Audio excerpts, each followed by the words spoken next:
Tunawasalimu wapendwa wetu wa kundi hili la Jesus is coming soon. Bwana Yesu awe pamoja na sote kwa ujumla. Leo ni siku njema ambayo Bwana ametuwazima tuweze kulizungumza neno lake. Tunamrudishia Mungu sifa na utukufu na heshima, maana yeye anastahili kusifiwa. Kiwa kama leo tumejikuta sote tu wazima, sio kwa ujanja wetu, hapana, bali ni kwa neema ya Mwenyezi Mungu. Ndio maana bado tungali na pumzi ya walio hai. Ni Bwana amependezwa hivyo. Basi kwa hiyo tutamshukuru Mungu kwa kuweza kumtanguliza katika kipindi hiki ambacho tunataka kuanza cha kuzungumza neno lake. Tutaomba kwa ufupi. Baba, katika jina la Yesu, tunakushukuru kwa ulinzi na uchungaji wako ambao umetulinda toka asubuhi mpaka saa hizi. Tunazirudisha sifa na heshima na shukrani mbele zako Jehova. Asante kwa sababu Bwana umetuneemisha tena kuonekana mbele ya vyombo hivi kwa kuzungumza na wapendwa wako na kukumbushana neno lako ambalo umetuachia kama barua ya kuweza kusoma, ambayo mpenzi wetu Yesu Kristo alituahidi kwamba amekwenda kutuandalia makao. Siku moja atakuja kututwaa tuishi pamoja naye milele.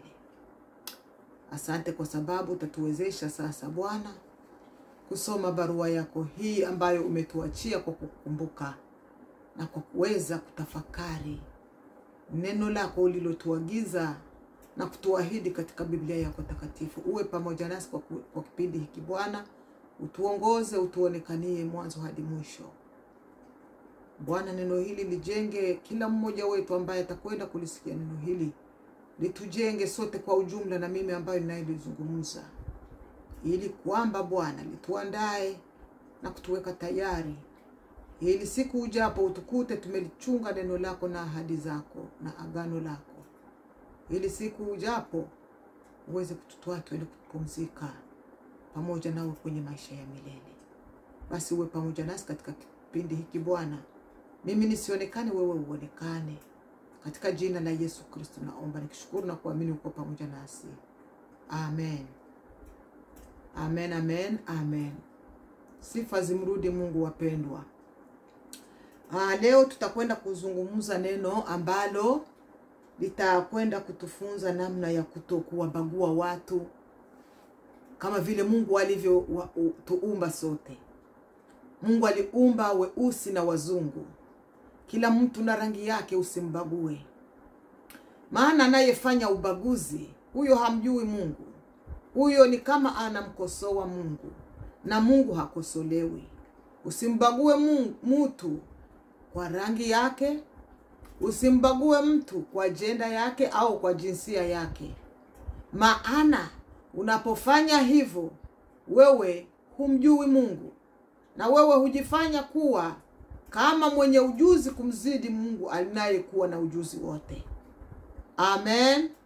Amen, amen. Mungu atusaidie sana wapendwa, ili tusiwe katika lile kundi la watu ambao wanaobagua wengine kwa ajili ya jinsia yao au jenda yao, au kwa ajili ya rangi yao au muonekano wao. Mungu akasema, na tumuumbe mtu kwa mfano wetu. Mwachie Mungu, hiyo ni kazi yake. Aliumba wafupi na warefu, akaumba wazungu na weusi akiwa na lengo lake. Akawaumba wanaume na wanawake akiwa na lengo kama Mungu, ambalo si lengo baya bali ni lengo zuri. Ila muovu hupanda magugu ndani ya watu ili waweze kubaguana, lakini hayo siyo mapenzi au matakwa ya Mwenyezi Mungu. Basi tusome neno la Mungu bila kuponda muda. Tuangalie neno katika kitabu cha Wafilipi sura 2 mstari wake wa 3. Tutaanzia mstari wa 3, tutasoma kwa urefu kidogo, samahani. Tutafikia kwa mstari wa 11. Tusome neno la Mungu katika kitabu cha Wafilipi sura 2 mstari wake wa 3 hadi 11.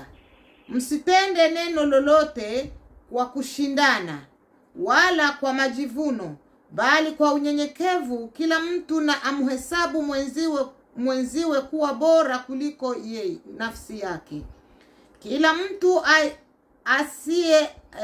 Kila mtu asiangalie mambo yake mwenyewe, bali kila mtu aangalie mambo ya wengine.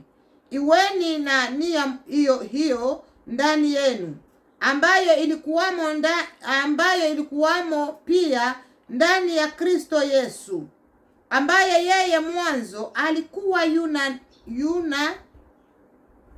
na namna ya Mungu, naye hakuona kule kuwa sawa na Mungu kuwa ni kitu cha kushikamana nacho. 7. Bali alijifanya kuwa hana utukufu, akatwaa namna ya mtumwa, akawa ana mfano wa wanadamu.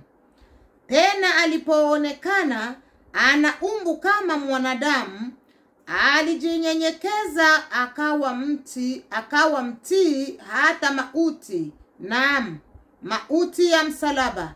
Kwa hiyo tena Mungu alimwadhimisha mno, akamkirimia jina lile lipitalo kila jina, ili kwa jina la Yesu kila goti lipigwe, la vitu vya mbinguni na vya duniani na vya chini ya nchi. 11.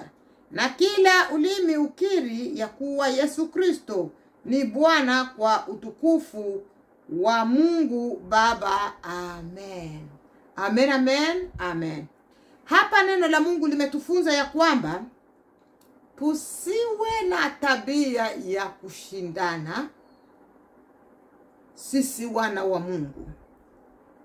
Musitende neno lolote kwa kushindana wala kwa majivuno. Aliye wa Mungu hajivunii jenda yake au jinsia yake, bali aliye wa shetani ndiye hujinua na kujikuza kwamba yeye jenda yake au jinsia yake ndiyo ya muhimu kuliko ya mwingine. Ila neno la Mungu sisahau limesema, aliyezaliwa na mwanamke kufa atakufa tu. Hakuna mtu ambaye nilimuona chini ya jua ambaye hakupita kwenye tumbo la mwanamke. Sasa wewe unayejivuna kwamba wewe ni mwanamume umepewa kutawala na kumiliki, wewe humjui Mungu. Maana ungemjua Mungu, haungembagua mtu na jenda yake au kwa jinsia yake. Hasha kabisa. Maana unapofanya hivyo unajiinua. Na Bwana anasema kwa neno lake, wajikwezao wote Bwana atawashusha chini. Sasa wewe ambaye unasema wewe ni muamini, wewe ni Mkristo, lakini bado ungali na chembe za kubagua watu na jenda zao, wewe humjui Mungu. Maana ajiinuaye atashushwa na ajinyenyekezaye Bwana atamuinua. Amen. Sasa wewe unayejiinua kwamba mimi nina rangi nzuri, mimi ni mweusi, mimi ni mzungu, mimi siwezi kumfurahia mtu mweusi ambaye ni Muafrican, mimi ni wa special kwa sababu mimi ni mzungu, huyu mweusi hana maana yoyote ile. Bwana Yesu atuhurumie sana na Bwana tusaidie wapendwa. Wewe humjui Mungu, maana ungemjua Mungu hungefanya kitu kama hicho. Lakini kwa sababu huna Mungu maishani mwako, ndio maana wewe huwabagua watu na jenda zao. Ndio maana wewe unawabagua watu na rangi zao.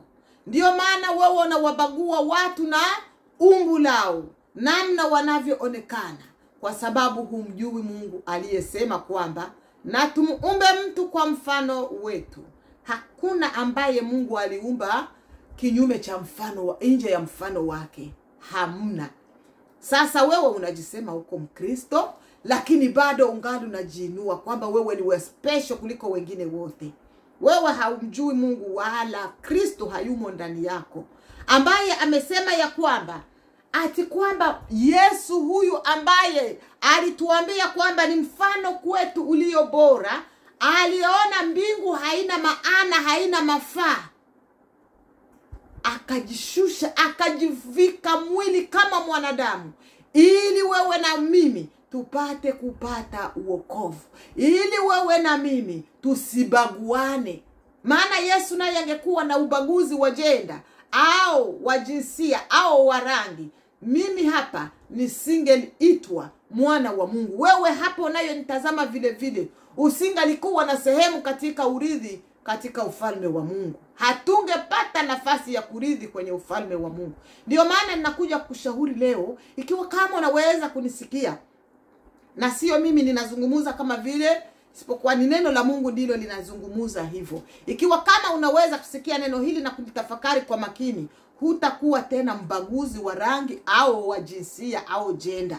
Amen. Sababu ukifanya hivyo ni kama unamwambia Mungu, Mungu hujui kile unachokifanya. Ukifanya ubaguzi wa jenda au wa jinsia wala wa rangi, au kwa ufupi na warefu, weusi na wanene, wembamba na wanene, weusi na weupe, au kwa vyovyote vile unavyovitumia kwa kubagua wengine, unakuwa ni kama vile unamkosoa Mungu ambaye hakosolewi. Unakuwa ni kama vile unamwambia Mungu, mimi ninajua mengi kuliko wewe Mungu, acha nikuonyeshe namna inapaswa kuwa. Sasa wewe, hata kama unaweza kushiriki na kuhudumia katika kanisa au kwenye dhehebu lako, wewe humjui Kristo. Maana aliye wa Kristo habagui. Aliye wa Kristo hujifunza katika Kristo Yesu, ambaye hakubagua mtu na rangi yake au mtu na jenda yake, ambaye hakubagua mtu na kimo chake. Amen. Wewe haumjui Mungu wala hauna Yesu Kristo. Maana ungekuwa mfuasi wa Yesu Kristo, usingalikuwa na mwenendo mbaya wa namna hiyo wa kuwabagua wengine. Lakini kwa sababu hauna Yesu maishani mwako, una Yesu wa mdomoni, ndio maana ungali unajipandisha juu kwamba wewe ni wa thamani kuliko wengine, wewe ndiwe uliumbwa zaidi ya wengine. Unajidanganya sana. Bwana Yesu naye angekuwa na roho kama hiyo yako, asingaliacha mbingu takatifu ambayo haina haina mahitaji yoyote. Lakini Yesu alituambia tumuangalilie eko mfano. Tujifunze mfano mzuri kwa Yesu Kristo. Ikiwa kama tunasema tunamfuata Yesu Kristo, ikiwa kama tunaitwa wafuasi wa Yesu Kristo, mfano bora ni huu ambao Yesu ametuambia kwa neno lake ya kwamba tujifunze kwake kupitia neno hili. Ati kwamba mtu yeyote msitende neno lolote kwa kushindana wala kwa majivuno, bali kwa unyenyekevu. Amen. Bali kwa unyenyekevu, bila kushindana kwamba mimi ni wa thamani kuliko huyu. Bwana aliwahi kuniambia wakati fulani hivi, akanionyesha nimechoka na watu wa kuabudiana. Nikajiuliza, Bwana, watu wameabudiana namna gani? Bwana kanionyesha, tazama, maraisi wanatoka huku Afrika wanaenda kwa makao makuu huko Ulaya, wanapiga saluti. Wanaume wanapooa wanawake, wanataka wanawake wawapigie saluti, wahesabu kama Mungu, kama miungu yao. Lakini Bwana akasema kwa kipindi hicho, nimechoka na watu kuabudiana.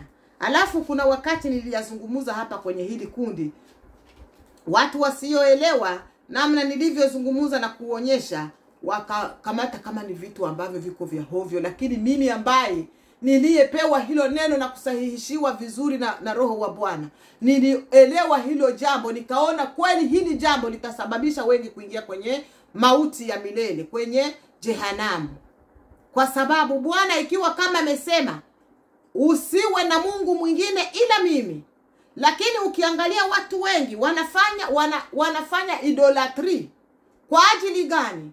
Wanafanya ibada ya sanamu kwa njia nyingi. Kwa njia hii ya kutaka waonwe kama Mungu, kwa njia ya kutaka waabudiwe, kwa njia ya kutaka waonwe kama wao ni waspesiale, watu muhimu kuliko wengine. Hapo ukifanya hivyo, ukiwa na roho hiyo, ukiwa na matendo hayo, hakika wewe una idolatry ndani yako. Uko muhali ya kuabudu sanamu. Bwana Yesu atuhurumie sana. Unaweza kusema mimi sina sanamu, mimi siabudu miungu, lakini Bwana anawaona watu hawa ambao wanaojiinua juu ya wengine, ati hawa nao wako katika sehemu ya wale wanaojifanya kuwa wa Mungu mbele ya wengine. Wewe ni kiongozi, wewe una madaraka fulani, lakini unatumia yale madaraka kuwabonyeza wengine chini. Wewe humjui Mungu. Hauna Mungu maishani mwako. Maana Yesu naye angekuwa hivyo, hakuna ambaye angeokoka. Wewe na mimi hatungelipata fursa ya kupata wokovu. Lakini eti Yesu alijinyenyekeza, akazaliwa kama mwanadamu, akavaa mwili wa mwanadamu. Sasa imagine wewe ambayo unajitukuza kwamba juu ya ajenda yako wewe ni wa thamani kuliko wengine, juu ya rangi yako kwamba wewe ndio wa maana kuliko wengine. Sasa hapo unapata mwangaza wa kuona kwamba humjui Mungu, ila unamsikia tu na kumsema, lakini hauna Yesu maishani mwako ambaye anatunyenyekeza, ambaye anatufunza kuwa wanyenyekevu kama yeye alivyo jinyenyekeza. Amen. Bwana aliniambia wakati kipindi hicho ya kwamba watu wanaabudiana. Kwa sababu hiyo mimi Bwana nimegazibika kwa tendo hilo. Hakika niliona Bwana aliniambia kwa hiyo wakati akiwa na ghadhabu kubwa mno. Jambo hili wapendwa linamsikitisha Mungu. Ila unapoambia watu wanaona kama vile haueleweki. Angalia sasa kwa ulimwengu wa sasa. Angalia huyu Trump, tuseme mfano haya ambayo tunaona kwa mitandao. Angalia Trump namna iko na inamisha wengine wa president. Angalia hawa wazungu namna wanapigisha magoti wazungu wa president wa Afrika. Kuna kipindi kimoja niliona klipu inapita. Wa viongozi wakubwa wa nchi ya Afrika walienda Ulaya. Wakawaweka kwenye basi wote, kwenye big bus, wakawapeleka mahali walipotaka kwenda. Watu wakanungunika, wakafadhaika kwamba angalia namna wanadharau wa viongozi wetu. Wa viongozi wanapotoka Ulaya wanakuja Afrika, wanapigiwa matarumbeta, wanapokelewa kama wafalme wakubwa. Lakini wanapofika Ulaya wananyenyekezwa, wanatiishwa chini. Hapa ndipo naona kwamba hakuna aliye wa special kuliko mwingine. Hapa ndipo naona watu wanaabudiana wao kwa wao. Mwanaume anataka mwanamke amkamate kama vile Mungu, lakini hawezi kusema. Lakini Mungu mbele ya macho yake anaona hawa wababa wanafanya wake zao kuabudu. Lakini ukimwambia ndugu umejifanya Mungu, anakuambia hapana, Mungu alisema, alinipatia mamlaka na madaraka kwamba mwanamke ashuke mbele yangu. Lakini Mungu hajakufanya uwe Mungu mbele ya huyo mwanamke, ila kiburi cha shetani kimekutawala. Ndio maana unafanya kwamba mke wako awe slave. Unataka akutii kama vile anavyomtii Mungu. Na kuna kipindi Mungu anaona unamtambuka yeye, lakini unasema hiyo ni idolatry. Hiyo ni ibada ya sanamu ambayo uko nafanya. Hakika yake na kuhakikishia humjui Mungu na huna Yesu maishani mwako, ndio maana unafanya hivyo.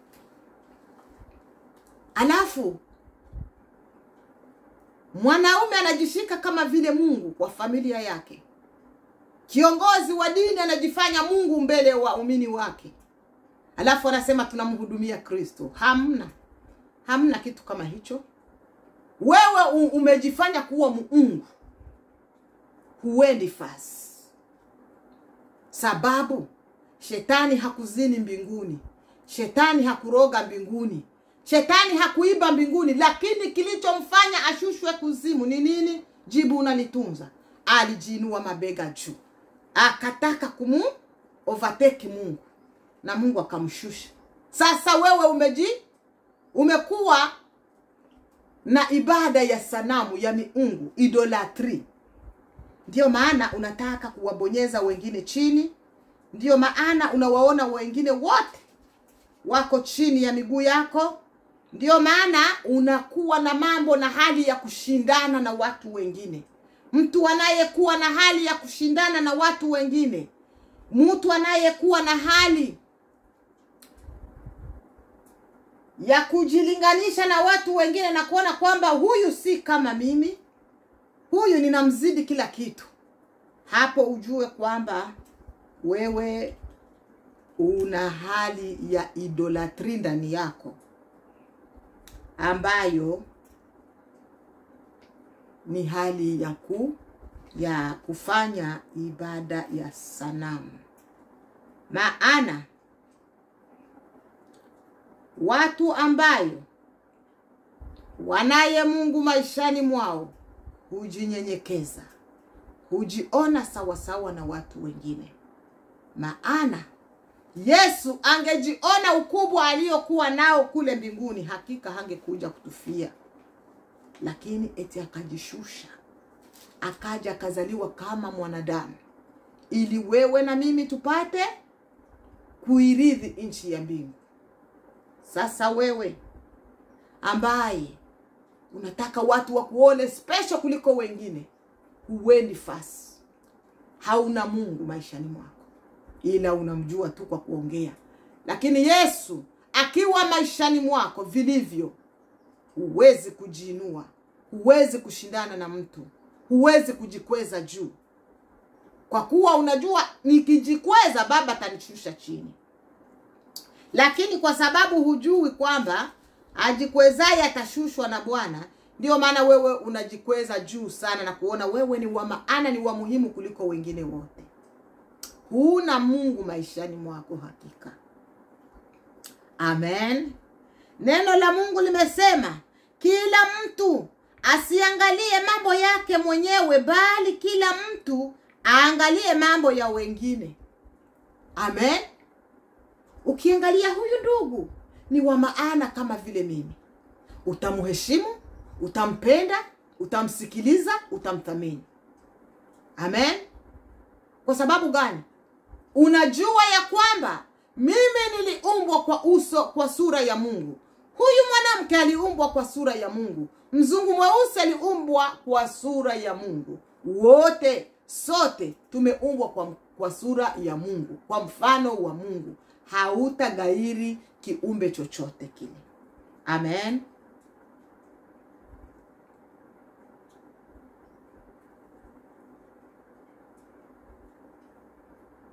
Kila mtu amhesabu mwenzake kuwa bora kuliko nafsi yake. Amen.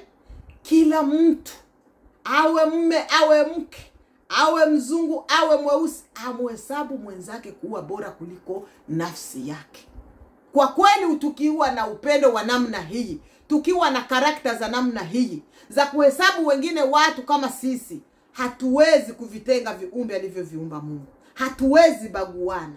Lakini shetani anayeingiza kujikuza ndani ya watu wengine, kushindana ndani ya watu wengine, kuonekana kwamba mimi ndiye wa thamani kuliko huyu, kushindana na watu wengine, majivuno hapo hapo yanaingia, na unajiona wewe ni wa special kuliko watu wote.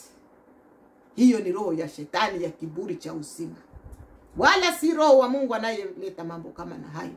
Ukijikuta wewe unakuaga mtu wa kushindana na watu wengine, wewe una hali ya kutokujinyenyekeza, unajivuna, hakika upito najua wewe unaelekea jehanamu, na unaongozwa na roho wa shetani, na wewe ni mwana wa shetani.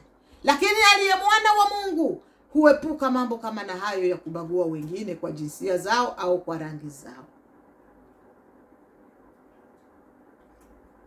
Neno linatuambia hapa kwa mstari wa 6, ambaye yeye iweni kwa 5. Mstari wa 5 unasema iweni na nia hiyo hiyo.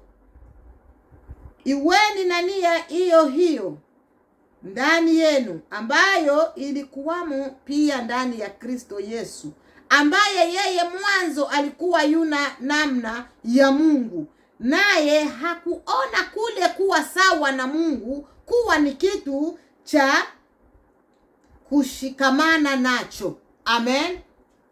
Unasikia sasa mfano bora wa kujifunza kwa Yesu Kristo ndio huu tumesoma hapa.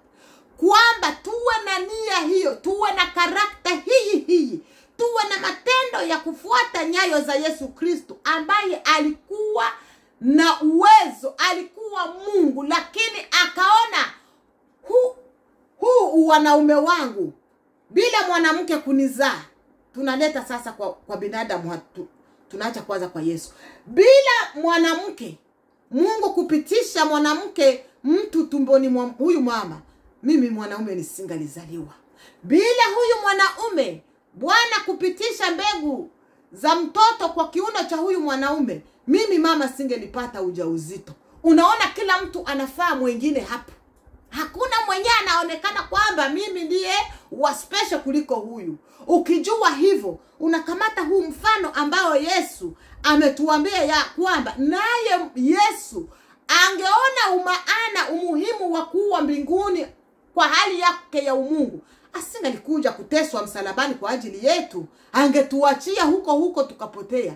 Lakini tujifunze, tuige mfano wa Yesu ambao alituonyesha ili tuige kwake, tujifunze kwake, kuona kwamba ikiwa kama Yesu ni Mungu, lakini alishuka akajinyenyekeza, akazaliwa kama mwanadamu, ili tumradi atuonyeshe upendo. Maana neno la Mungu linasema hivi ya kwamba sisi hatukuanza kumpenda Mungu kwanza. Yeye ndiye alianza kuanza kutupenda, ndipo nasi tukampenda. Sasa nani wa kuigwa hapo? Ni mwanaume au mwanamke? Ni mzungu au mweusi? Ni Yesu ndiye wa kuigwa hapo. Amen. Amen, amen. Kumbe usidanganywe na mwili huu. Usidanganywe na roho ya shetani. Amen. Ati Yesu hakuhesabu ule umungu wake, lakini akauacha. Heshima unazozifuata zitakupotosha. Zitakuondoa katika mapenzi ya Mungu. Zitakupatia kiburi.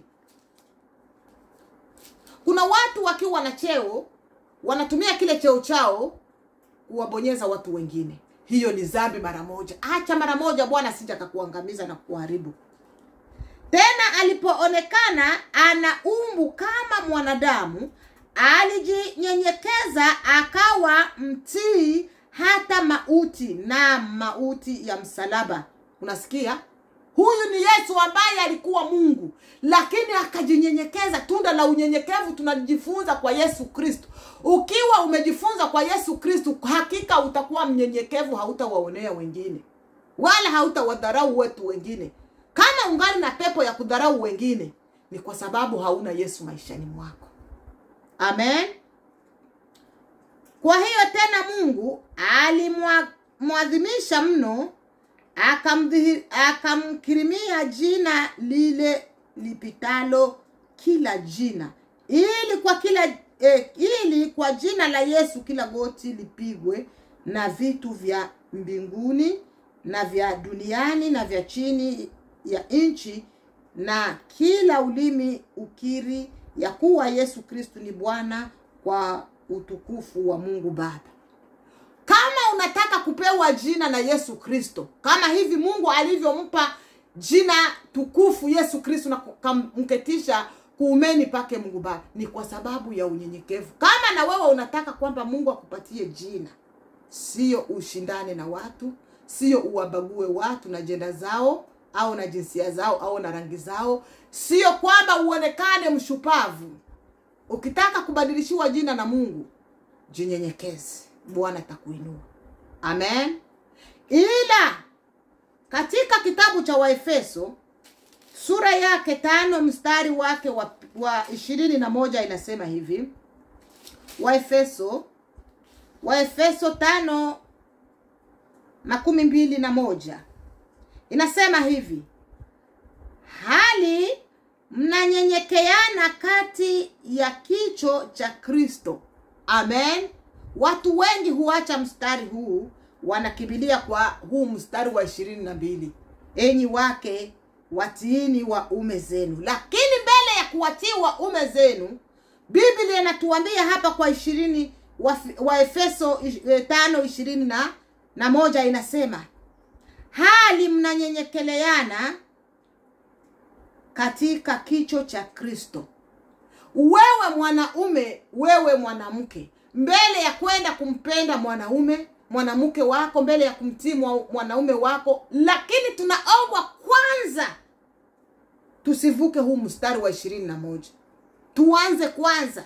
Wengi huruka sana huu mstari wa 21, wanakimbilia hapa kwa 22. Lakini mbele ya kwenda kumtii mume wako, Biblia inatuambia ya kwamba hali mnanyenyekeana katika kicho cha Kristo. wewe mwanaume na wewe mwanamke tunapaswa kunyenyekeleana sisi wawili. Haijalishi jenda yako na jenda yangu. Tunapaswa kwanza kunyenyekeleana kwa sababu ya kuheshimisha Kristo ambaye anayetutawala na kutuongoza, wewe mwanamke na mimi wewe mwanaume na mimi mwanamke.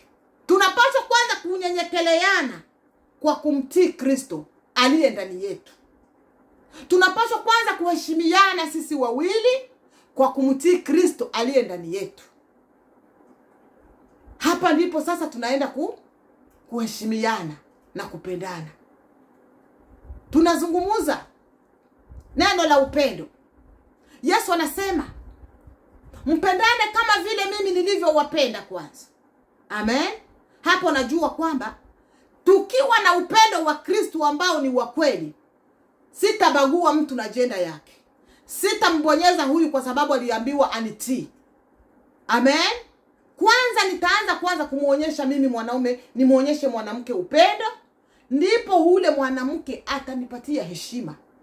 Wala haitakuwa ya kuforce. Haitakuwa ya kukaza, maana umemuonyesha upendo wa dhati. Ila wababa wengi wanataka waheshimiwe, lakini kupenda hakumo ndani yao.